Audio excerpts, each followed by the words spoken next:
Eu entendo Gênesis 6, versos 1 a 4, como sendo um fragmento mítico ou mitológico dentro desse contexto que nós encontramos de Gênesis.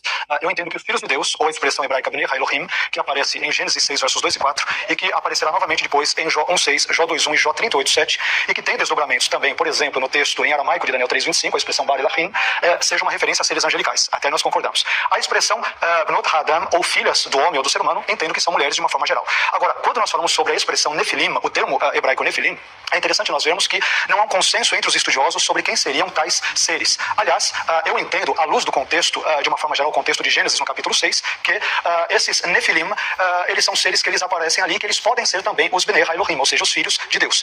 Eu entendo isso porque, quando nós lemos o texto de Gênesis, no capítulo 6 e no versículo 4, o texto diz ali que eles estavam também na terra, os gigantes, ou esses Nefilim. E é curioso também nós percebermos que essa expressão estavam, eu posso traduzir a forma verbal hebraica Hayu como vieram a estar, o que faz uma referência, portanto, também, possivelmente, aos filhos de Deus. Agora, entrando na sua questão, por que é importante esse texto para a narrativa bíblica? Eu entendo que essa relação entre anjos e mulheres, que hipoteticamente teriam resultado na existência desses Nefilim ou gigantes, ela não precisa ser vista necessariamente como algo histórico, mas esse texto, ele é usado pelo autor de Gênesis como uma forma de ilustrar a tamanha pecaminosidade da geração noêca, ou da geração antediluviana. Parafraseando, eu poderia dizer da seguinte forma, ou explicar Gênesis 6, versos 1 a 4 da seguinte forma: assim como o pecado da geração noêca é um grave pecado que acarretará no dilúvio, esse pecado ele é tão grave quanto o pecado que, na lenda ou na mitologia do Antigo Oriente Médio, teria dito que anjos teriam se relacionado com mulheres e gerado, hipoteticamente, gigantes. Então, o autor de Gênesis, quando ele cita esta lenda ou este mito, ele não necessariamente faz um juízo de valor sobre a historicidade deste fato. Ele apenas o menciona com o propósito de ilustrar a tamanha pecaminosidade e maldade da geração do dilúvio. Assim como os anjos pecaram e se relacionaram com mulheres nesse mito de Gênesis 6, versos 1 a 4,